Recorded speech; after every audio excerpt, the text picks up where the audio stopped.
আল্লাহ যাকে ভালোবাসেন তাকে 4টা বিপদ দিয়ে পরীক্ষা করেন। 1 নম্বর হলো আল্লাহ তার জীবন থেকে সবচেয়ে প্রিয় জিনিসটাকে কেড়ে নেন। আপনার জীবনের সবচেয়ে প্রিয় জিনিসটা যখনই হারিয়ে গিয়েছে, চলে গিয়েছে, তখন আপনি মনে করবেন আপনার আল্লাহ আপনাকে ভালোবাসতে শুরু করেছেন। 2 নম্বর হলো যখন আল্লাহ ভালোবাসতে শুরু করেন তখন তাকে একাকিত্ব করে দেন, একদম একাকিত্ব।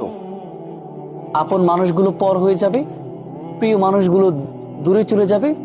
তখন আপনি বুঝবেন, একাকিত্ব হবেন যখন, তখন আপনি বুঝবেন আপনার আল্লাহ আপনার কাছে আপনাকে নিজের কাছে করে নিতে চাচ্ছেন, অর্থাৎ নিজের করে চাচ্ছেন, ভালোবাসতে শুরু করেছেন।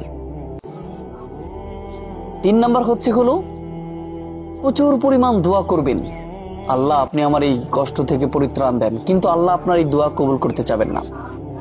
কারণ আল্লাহ আপনার এই চাওয়াটাকে ভীষণ পছন্দ করছেন, ভীষণভাবে পছন্দ করছেন। সেজন্য আল্লাহ এইটা দোয়াটা দেরি করে কবুল করবেন, অর্থাৎ কবুল করতে চাইবেন না।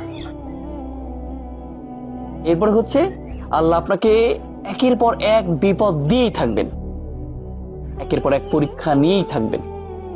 আল্লাহ বলছে, আমি যখনই বান্দাকে ভালোবাসি তাদেরকে আমি ভালোবাসি যারা হলো ইন্নাল্লাহু মাআস সাবিরিন, যারা আমি পরীক্ষা নেওয়ার সময় ধৈর্য ধারণ করে। আমি আল্লাহ তাদেরকে মন থেকে ভালোবাসি।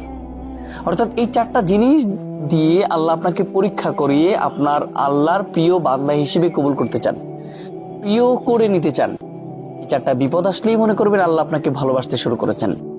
অতএব এই সময় ফাইন্না মা'আল উসরি ইউসরা, এটা মনে রাখতে হবে, আমার কষ্টের পরেই আল্লাহ আমাকে স্বস্তি দিবেন। একজন আছেন যিনি আমার সমস্ত কষ্টগুলো মোচন করে দিবেন। আর ইন্নাল্লাহু মাআস সাবিরিন, আল্লাহর জন্য আমি ধৈর্য ধারণ করব। এতটুকু করতে পারলে আল্লাহ অনেক পছন্দ করেন।